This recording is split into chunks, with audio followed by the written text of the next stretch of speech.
This is actually the last year on Earth. Ever. Ever. Which is why we're wearing more muted clothes. We're in mourning for the world. Yeah. It's not... I mean, death is just another phase. There's going to be a rebirth. It's just going to be horrific up to that point. It's just going to be a lot of death and agony and... Work camps. Yeah. So that sort of started already. What are the signs of this?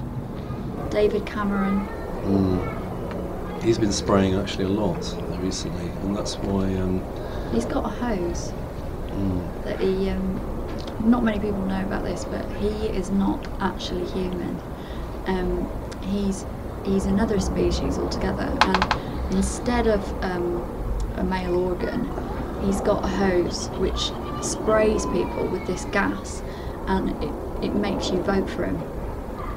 So, has your music changed to react to these darker times? Are you going darker than folks ever gone? Yeah, naturally. We are going very dark with this next album. Our first album was quite an optimistic album, wasn't it? It was it's all about, you know, daylight and life and birth, and this is more about darkness, death. It's called Midsummer Murders because we're going to see a lot of what we saw in the Dark Ages happening in 2012. We're going to have a lot of open sewers, burnings, rats the size of cats. If people embrace your way of life and your teachings, they can survive this coming apocalypse. No. There's no way back. We're all doomed. You are. Yeah. I wouldn't say it was doomed. I'd say it was on a channel to the next level. You're going to you'll go vibrational. I mean, you'll go. You'll go back to base level, which is sludge or dust. I'd say dust, but it's more likely to be sludge because there's a lot of water in most. Gently sort of vibrating sludge.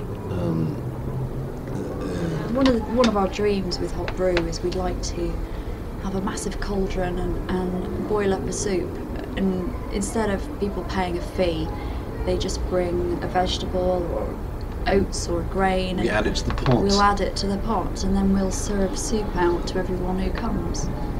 And in that way you could just keep the soup boiling forever. Exactly, you never renew it, you just merely add it to it over the years.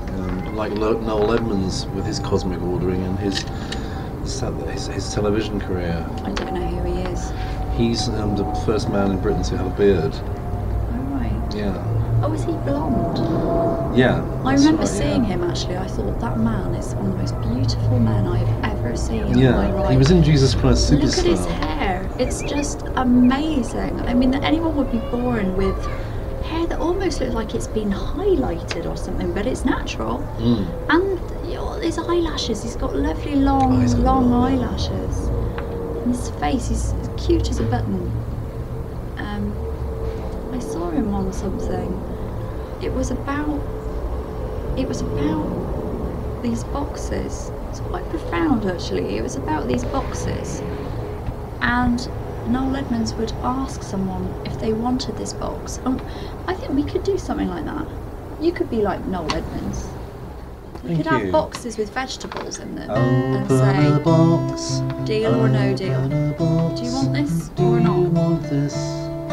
It might be a pea. Would you like a pea? It might be a marrow. Would you like a marrow? Are you willing to take the risk to find out? Are you willing to take the risk to find out? Or not? And then you'd have the farmer phone up.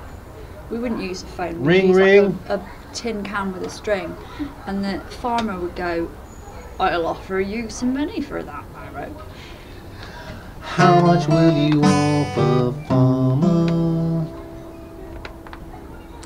I'll offer you 2 geese and an egg. 2 geese and an egg, you say. Let's see if that's right.